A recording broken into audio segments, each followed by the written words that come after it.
Iran secara resmi menyepakati gencatan senjata dari Israel setelah berperang selama sekitar 2 pekan. Pengumuman soal persetujuan gencatan senjata disampaikan melalui Dewan Keamanan Nasional tertinggi Iran.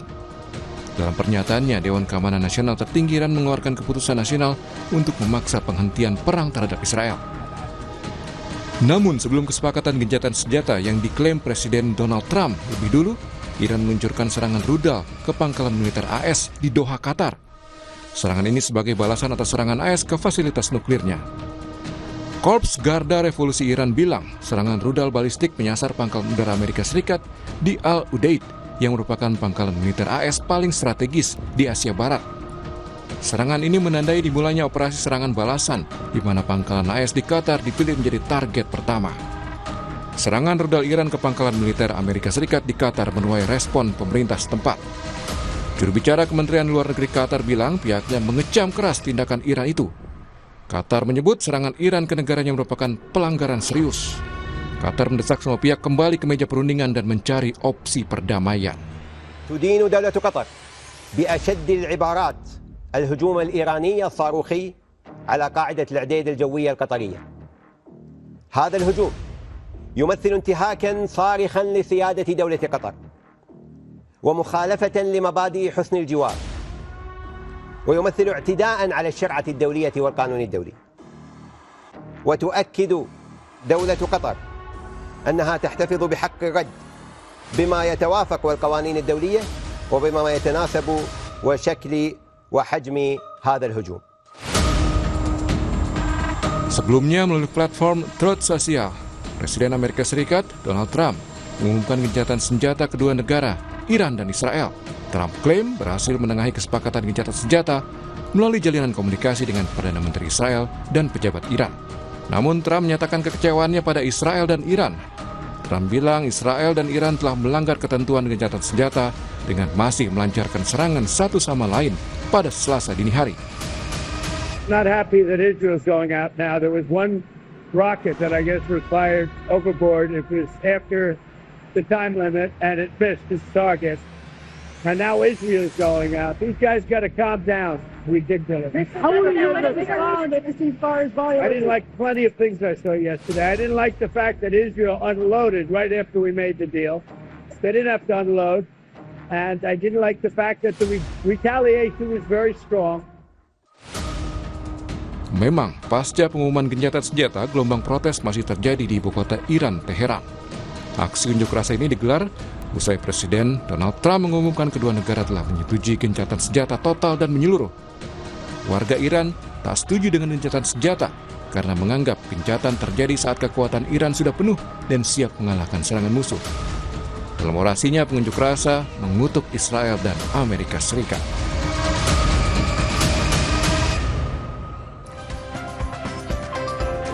Saudara, soal gencatan senjata Iran-Israel yang paling penting adalah bagaimana benar-benar menghentikan perang kedua negara. Kita akan ulas bersama pengamat geopolitik dan juga hubungan internasional yang juga pernah menjabat sebagai Dubes RI untuk Iran 2012-2016, Dian Wirangjurith dari sambungan Zoom. Selamat pagi Pak Dian. Pagi Mas Fernando. Ya, dan hadir juga di studio saudara pengamat Timur Tengah Pak Hasibullah Satrawi. Selamat pagi Pak. Selamat pagi Mas Bram. Baik, selamat pagi. Saya ke Pak Hasibullah dulu. Pak Hasibullah, ini yang paling utama, yang paling penting pertanyaannya adalah ketika ada gencatan senjata antara Iran dan Israel yang disebutkan dan sudah disepakati oleh kedua negara, sudah dinyatakan secara resmi. Anda melihatnya bakal ademkah atau amit-amit gitu ya? Ada kemungkinan-kemungkinan lain setelah ini? Ya, begini Mas, kita harus membacanya secara lebih jernih dan satu persatu. Sebenarnya kan ada dua konflik dalam satu eskalasi ini. Yaitu yang pertama adalah Iran dengan Israel, lalu yang kedua Iran dengan Amerika. Gara-gara Amerika masuk di lintasan tanggal 22 kemarin melakukan serangan itu. Nah, saya melihat dari berbagai macam perkembangan yang ada, terutama juga di Amerika, maka mengharuskan ini untuk melakukan gencatan senjata. Ini mungkin nanti di segmen berikutnya kita urai. Karena misalkan salah satu dampak kepada kepentingan politik dalam negerinya Amerika tidak tanggung-tanggung. Ini akan betul-betul menimbulkan efek domino. Kalau ini lanjut di antara Iran dengan Amerika. Nah, oleh karena itu saya melihat posisi Amerika sendiri dengan Donald Trump yang memang politiknya zigzag ya, berada pada kondisi di mana dia membutuhkan genjatan senjata ini. Jadi saya mengamatin ini sudah mendekati 24 jam semenjak jam 7 waktu setempat kemarin diumumkan, diberlakukan, atau jam 11 siang kurang lebih waktu Indonesia Barat. Sekaligus saya mengkoreksi kemarin di TV lain saya terbawa dalam logika jam di sini, jadi agak kurang pas penjelasannya. Jadi ini kan berarti sudah melewati 12 jam pertama. 12 jam pertama berarti itu antara jam 11 siang di kita sampai jam 11 malam. Itu 12 jam pertama. Nah, di 12 jam pertama masih terlihat memang adanya gondok-gondokan kalau kata orang di sini. Karena memang dua pihak di antara Iran dengan Israel ini dua negara yang sama-sama kuat faktanya sekarang. Bahkan saya bilang perang ini membuka realitas baru tentang kecanggihan senjata Iran yang sekarang sudah tidak akan bisa lagi dilupakan orang. Penguasa Timur Tengah secara militer bukan hanya Israel, tapi Amerika Iran bisa mengimbangi itu. Jadi ini faktanya.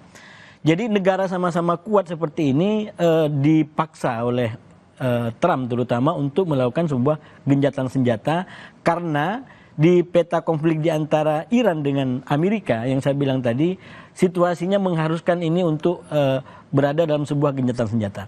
Oleh karena itu menurut saya faktornya sekarang ini, termasuk ini udah mendekati 24 jam, ya kurang beberapa jam lagi berarti kan, maka kuncinya adalah Amerika. Yang kita lihat memang sempat di 12 jam pertama ada dinamika, karena memang kurang lebih 45 menit atau 15 menit menuju jam 7 itu masih habis-habisan itu. Dimulai dari Amerika nyerang, Iran nyerang, Israel nyerang sampai membunuh salah satu ahli nuklirnya Iran dan dibalas dengan serangan yang keras sekali. Itu sampai 4 atau 5 korban jiwa, belum lagi kehancuran-kehancuran yang luar biasa.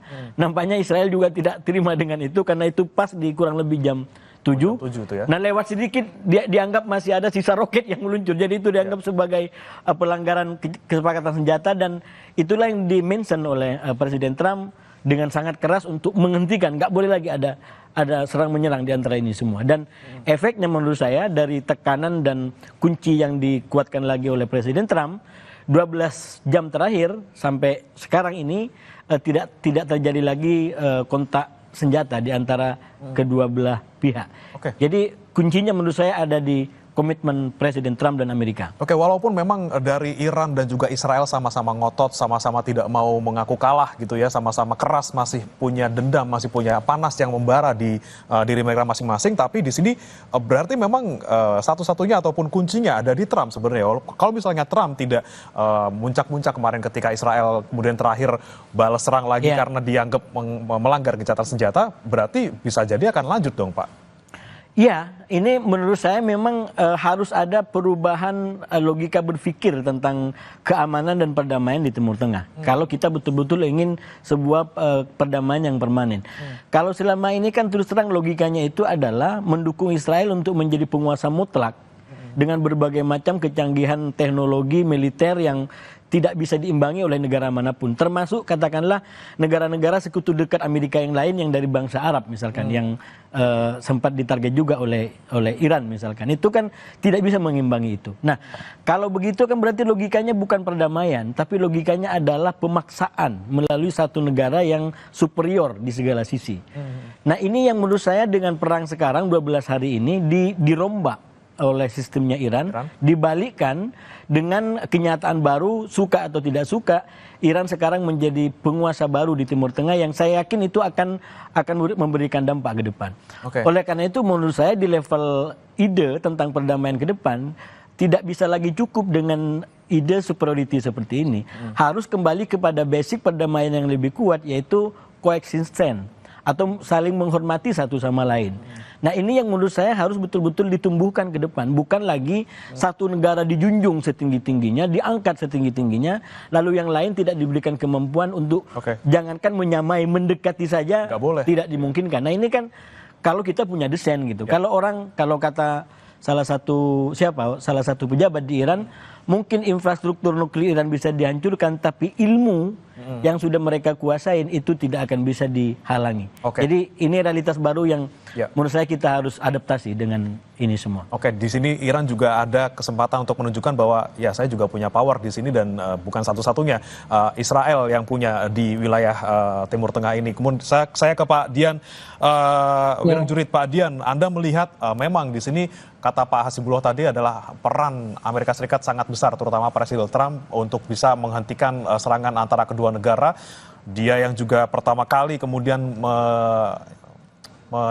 mengatakan ataupun mendeklarasikan gencatan senjata, tapi dari kedua negara sendiri Anda melihat karakternya seperti apa sebenarnya Pak Dian, dari Iran maupun Israel, karena sama-sama pemimpin negara masing-masing ini masih kayak ngotot gitu Pak dari pernyataannya ketika gencatan senjata sudah sama-sama disepakati. Terima kasih Mas. Begini, pertama saya mau coba sedikit tentang gencatan senjata ya. Harus diingat bahwa yang namanya gencatan senjata adalah penghentian kontak senjata sementara, Mas.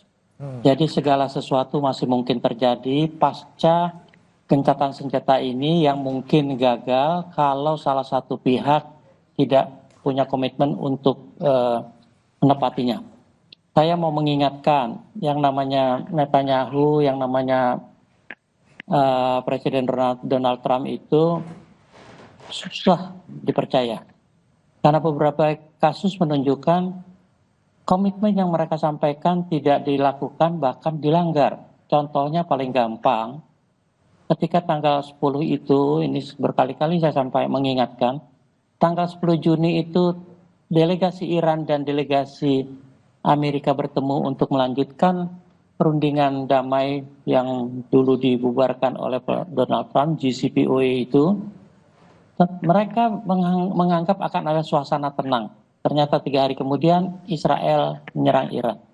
Sama halnya tanggal 20 Juni ketika Presiden Donald Trump menyatakan setelah perang seminggu Israel dan Iran, Amerika Serikat akan melihat 2 minggu ke depan apa yang akan dilakukan dalam konteks ini. Ternyata gak nyampe 2 minggu udah langsung serang ya Pak ya? Tidak sampai 2 minggu, 3 hari langsung diserang. Nah, saya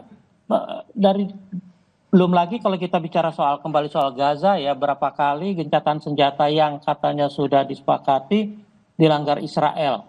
Nah buat saya begini, kalau tadi dikatakan memiliki kekuatan yang sama antara Iran dan Israel, mungkin secara militer ya, tapi harus diakui Israel itu ya sombong, gegabah. Dia pikir dia tadi yang disampaikan Mas Satyo bahwa di Timur Tengah ternyata ada kekuatan yang selama ini diabaikan, di underestimate, dikecilkan, yaitu yang namanya Iran. Mereka Israel istilahnya itu apa ya, jor-joran di Gaza, dihancurkan, dibasmi, genocide dilakukan di sana. Sebagian energinya saya yakin sudah terkuras di sana, termasuk semangat para prajuritnya. Nah, sekarang mencari medan baru, medan laga baru dengan mengusik Iran yang selama ini sudah menahan diri dengan serangan mendadak. Dan saya tidak heran kalau balasan Iran akan sangat frontal dan total. Dan sekarang terbukti praktis Israel itu sudah tidak berkutik kok. Israel itu kan tidak akan bisa bertingkah atau menganggap diri paling hebat di Timur Amerika Tengah ya, Pak? tanpa Amerika. Sama sekali tidak. Nah itu yang dilupakan oleh Israel. Seakan-akan Amerika itu ya mungkin dianggap dewanya, mungkin dianggap induk semangnya, terserah. Tapi yang pasti sekarang dia mendapatkan pelajaran. Nah saya mau mengingatkan begini. Kembali kepada tadi perkataan ceasefire tadi. Di Amerika sudah sejak lama beredar karena dia selalu menganggap negara lain itu sebagai apa ya, tidak akan mampu menghadapi dia. Ada poster yang selalu beredar itu. Trust no one, artinya jangan percaya siapapun. Artinya dia harus mampu dengan kekuatan sendiri mengatasi apapun yang terjadi di dunia. Ya. Tapi coba kita kembalikan ke mereka, khususnya kepada presiden yang namanya Donald Trump. Trust no one, saya tidak pernah percaya yang namanya kata-kata Donald Trump termasuk dalam konteks Timur Tengah. Terima kasih. Oke, jadi kalau melihat karakter dari Israel dan juga Amerika Serikat, ini ada kemungkinan amit-amit gitu ya Pak, ada pelanggaran dalam gencatan senjata ini oleh mereka? Saya bukan mendahului, tapi yang pasti Iran tentunya tidak akan diam saja dengan kata-kata yang memukau itu, yang menidurkan itu. Saya pikir Iran tetap akan siap sedia begitu Israel atau Amerika melanggar, dia akan pasti lebih siap. Karakter Iran, tadi ditanyakan karakter Iran. Karakter sebuah peradaban Persia yang ribuan tahun sudah terbukti daya tahannya menghadapi serangan berbagai pihak sampai kepada Alexander Agung misalnya. Memang Iran mengalami pasang surut, kalah menang, tapi sebagai wakil dari peradaban Persia itu Iran tidak akan membiarkan negaranya dihancur lantakan seperti Gaza. Ya. Berbeda sekali. Oke. Walaupun memang tadi Anda bilang bahwa tidak mau mendahului, tapi kemungkinan bakal ada gitu ya, mungkin ada pergerakan ataupun pelanggaran gencatan senjata. Tapi apakah kemudian bisa kita nilai bahwa gencatan senjata antara dua negara ini rapuh atau tidak? Sementara memang kalau kita lihat di sini ada kepentingan yang sangat banyak, baik dari Amerika maupun sekutu-sekutu dari masing-masing Iran maupun Israel. Nah, ini apakah cukup untuk bisa membuat gencatan senjata ini bertahan? Kita akan bahas setelah ini. Bapak-bapak tetap bersama kami di Sapa Indonesia Pagi.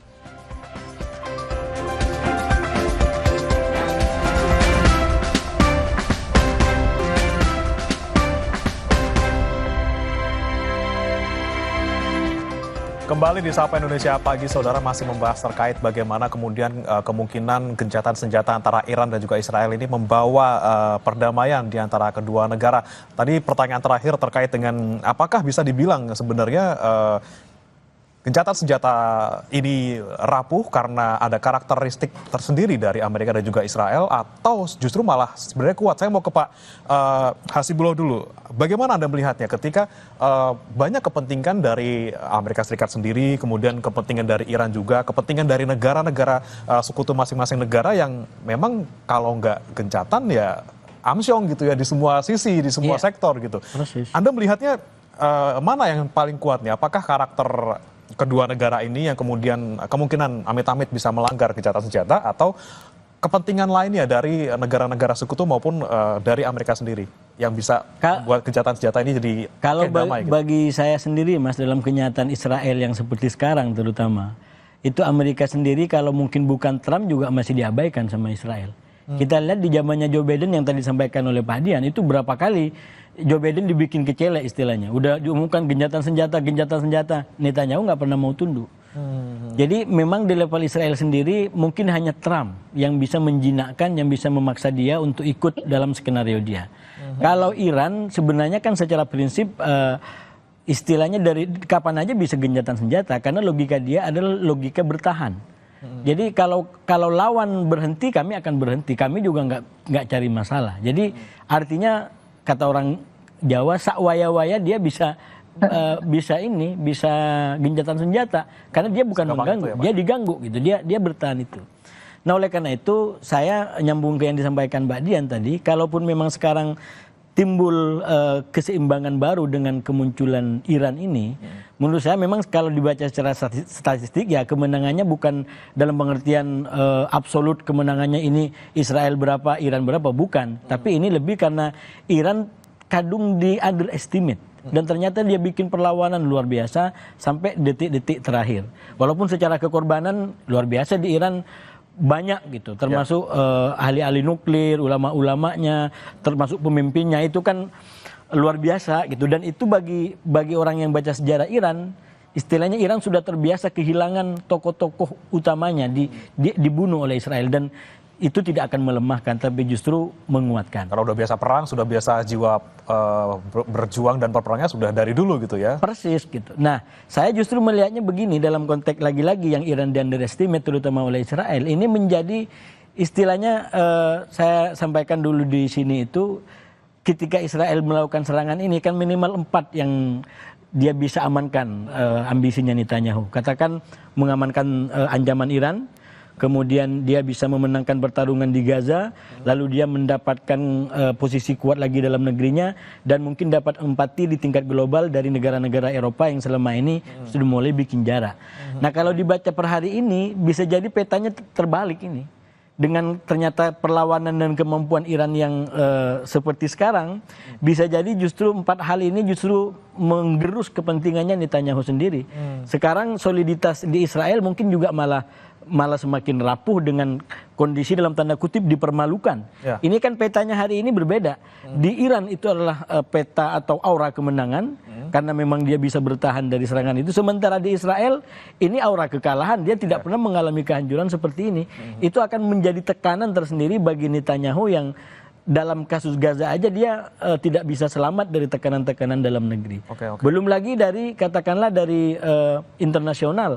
Itu memang beberapa negara sempat kayak mulai lirik lagi Israel, tapi ini gencatan senjata lebih cepat, dan beberapa negara yang lain tetap keras, terutama Spanyol misalkan itu keras sekali sama Israel gitu. Jadi saya justru melihat justru dengan begini kondisi Israel yang asalnya 4 diharapkan dia dapat, justru bahasanya sampean tadi jadi amsyong ini. Yang 4 ini bisa nggak menjadi sesuatu, dan itu ya istilahnya Netanyahu yang memulai, dia harus bertanggung jawab terhadap apa yang sudah dia lakukan. Dia akan menghadapi itu menurut saya ke depan. Mungkin kita kembali lagi ke Pak Dian. Pak Dian, terkait dengan tadi ya, ceasefire ini apakah memang benar-benar kuat gitu ya, walaupun ada karakter dari Amerika dan juga Israel yang tidak bisa kita abaikan. Dengan mungkin kepentingan Amerika Serikat yang kalau misalnya amit-amit ini berlanjut terus, ekonomi saya juga bakal anjlok nih. Kemudian juga kemarin kan saya baru dapat mau diusulkan penerima Nobel oleh Pakistan gitu kayak. Nah, Anda melihat gencatan senjata ini tuh bagaimana Pak? Apakah akan kuat dengan adanya kepentingan-kepentingan terutama dari Amerika Serikat atau seperti apa? Terima kasih. Nah, begini, saya ini menarik, melanjutkan Mas Hasibullah juga ya. Sebenarnya semuanya simpel kok. Dari pengalaman sejarah ya. Tahun 67 itu Israel yang kecil dan baru belum lama terbentuk sudah diserbu oleh 5 negara. 3 lah, Mesir, Yordan, Syria, dan Lebanon, dibantu oleh Arab Saudi. Mereka dalam 7 hari bisa mengalahkan ke 5 negara itu, secara fisik maupun secara apapun yang disebut militer. Dari pengalaman itu Israel beranggapan dia punya kekuatan yang luar biasa. Ketika negara-negara itu kalah, Mesir kehilangan Sinai misalnya, Syria kehilangan Golan, Lebanon kehilangan El Sab, Yordania kehilangan tepi barat. Sebagian negara berdaulat yang kuat di Timur Tengah mereka kalahkan dalam 7 hari. Ketika mereka sekarang menghadapi katanya ancaman dari yang namanya proksi Iran, Hamas, Hezbollah, dan Houthi, tentunya tidak sebanding dengan negara-negara tadi. Dengan mudah mereka tundukkan, walaupun dalam konteks sekarang tidak mudah seperti dulu ya. Hamas dihancur lantakan, Hezbollah dilumpuhkan, juga Houthi. Mereka beranggapan andalan proksi ini adalah Iran. Jadi kalau Iran sekarang sudah kehilangan mitranya, Iran mungkin tidak punya kekuatan lagi. Karena Iran sudah habis juga dananya, energinya, manpowernya, dan sebagainya menghadapi sanksi. Jadi situasi secara kasat mata, di mata Israel mungkin Iran memang lemah ya. Sudah kalah di proksinya, sekarang lemah, makanya dianggap serangan Israel akan dapat segera menundukkan Iran. Ternyata salah besar. Dunia kaget, kita semua kaget, terutama Amerika. Nah, dalam konteks ini Iran tidak akan pernah membiarkan lagi negaranya dalam kondisi yang terbuai oleh janji-janji.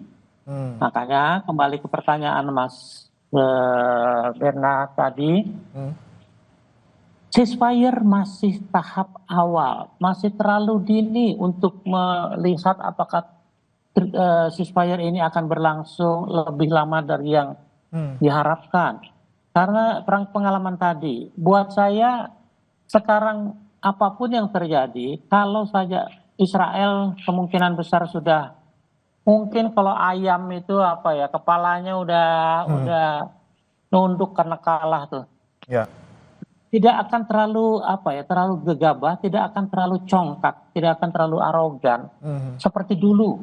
Buat saya ini pelajaran penting buat Israel tuh, apalagi rakyatnya sendiri sudah jenuh dengan kebijakan Trump. Tapi yang harus dicatat terakhir ini adalah bahwa semua ini tidak akan terjadi kalau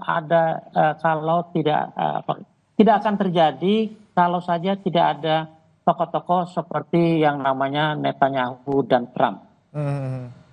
Oke, di Iran sekarang posisinya masih siaga 1 gitu ya Pak, masih kemudian jangan sampai ada pelanggaran dan dia tetap siap, kalaupun misalnya ada pelanggaran dia siap untuk melakukan balasan. Saya mau ke Pak Hasibullah lagi, Pak Hasibullah. Ya. Anda melihat kalau ketika sudah ceasefire, walaupun terakhir memang Iran kemudian menyerang Qatar walaupun di pangkalan militer Amerika Serikatnya. Anda melihat peta Timur Tengah ketika ada serangan dari Iran di wilayahnya Qatar, kemudian bagaimana hubungannya dengan negara-negara lain ya seperti Arab Saudi, Uni Emirat Arab.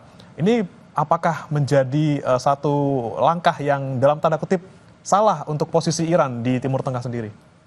Iya, saya rasa memang peta kekuatan di antara Iran dengan Amerika itu butuh segmen tersendiri itu Mas Buktinya. Ini kan semua yang kita bicarakan adalah peta kekuatan di antara Iran dan Israel. Itu oke, cukup sampai di sini. Bagaimana Iran dengan Amerika? Menurut saya memang secara analisa saya bisa sampaikan Iran butuh kalkulasi lebih lanjut. Dan bentuk kalkulasinya itu makanya dia datang ke Rusia untuk memastikan kira-kira backupnya ini seperti apa. Nah saya menduga pertemuan dengan Vladimir Putin itu tidak terlalu mendukung untuk perang total dengan Amerika. Sekali lagi Amerika kalau bagi Iran itu nggak ada bedanya dengan Israel. Malah selalu dikatakan Amerika itu setan besar, kemudian Israel itu setan kecil. Itu doktrinnya mereka begitu dalam konteks memetakan lawan-lawannya gitu. Nah ketika melakukan serangan seperti ketiga fasilitas nuklir tadi, saya yakin Iran juga mengkalkulasi apa yang mau dilakukan. Nah saya menduga mungkin pertemuan dengan Putin itu tidak terlalu mendukung untuk perang total. Karena itu lalu kemudian mulai saya menduga memang Iran sendiri memberikan harapan tentang gencatan senjata terutama dengan Amerika ini. Karena itu di dalam peristiwa-peristiwa selanjutnya, sekali lagi setelah dibaca sekarang ya, kalau sebelumnya agak terkaget-kaget kita membaca perkembangan detik demi detik. Misalkan waktu ketemu dengan Vladimir Putin, lalu kemudian setelah itu ada kejadian nyerang Qatar. Saya waktu itu sempat menduga ini akan perang lebih besar lagi, ternyata setelah itu Trump umumkan gencatan senjata. Nah, dari semua peristiwa ini, menurut saya bisa kita ambil kesimpulan awal beberapa. Salah satunya adalah bahwa memang ya Qatar itu saya menganggap sebagai serangan penutup yang mungkin dikompromikan agar di antara Iran dengan AS ini tidak lanjut perangnya. Oke. Nah, kenapa Qatar sedikit lah ya? Iya, kenapa Qatar dipilih? Karena itu yang dalam tanda kutip lebih mendekati harga kesalahannya dari yang sudah dilakukan oleh AS dengan menyerang langsung 3 fasilitas nuklir Iran. Dan formula di dalamnya kan sudah dalam tanda kutip sudah terencana dengan baik, walaupun itu udah nyampe ke pangkalan, tidak ada yang jadi korban. Jadi Amerika juga bisa punya alasan untuk tidak terus balas-membalas karena ya kerugiannya juga tidak terlalu besar. Cuman saya melihat yang kedua begini juga Mas, kalau seumpamanya Iran lanjut dengan serangan terus membabi buta kepada pangkalan-pangkalan militer Amerika di Timur Tengah ini, saya khawatir justru Iran terjebak lebih dalam skenarionya Netanyahu. Oke, jadi udah kecemplung dikit gak apa-apa nih, udah narik. Ya, skenario Netanyahu kan begini sebenarnya. Netanyahu itu maunya kalau bisa yang berperang lawan musuh-musuhnya adalah Amerika. Ah. Jadi Israel di dalam aja, nggak perlu keluar senjata gitu. Jadi Amerika aja yang itulah krisis Irak gitu. Ya. Dia yang mulai soal isu nuklir, lalu kemudian diproses oleh Amerika, Amerika yang hancur-hancuran, babak belur, berlama-lama, Israel yang menang, yang enak di dalam gitu. Saya juga menduga perang sekarang ada arah ke sana. Karena itu dengan berbagai macam cara Netanyahu nari Trump untuk masuk. Dan di satu fase seakan-akan kita baca Trump masuk dalam skenarionya Netanyahu. Yaitu ketika nyerang Iran kan, itu berubah langsung. Wah, tapi ini Netanyahu juga nggak mudah dipegang, karena itu Trump nggak mudah dipegang. Tiba-tiba dia bikin umum kan genjatan senjata begini. Jadi itu betul-betul membalikkan skenario yang ada. Sempat terjebak, kemudian skenario malah kemudian kalau seumpamanya Iran gara-gara sudah diserang Amerika lalu dia nyerang seluruh pangkalan, yang akan diuntungkan adalah Netanyahu. Kenapa? Karena minimal Iran akan menjadi common enemy baru. Yang awalnya sebelum serangan Amerika common enemy-nya adalah Israel, karena dia sebagai sumber instabilitas. Kalau Iran lanjut, nyerang Bahrain, nyerang Qatar, nyerang Arab Saudi, nyerang Turki, nyerang Irak, semua ini diserang.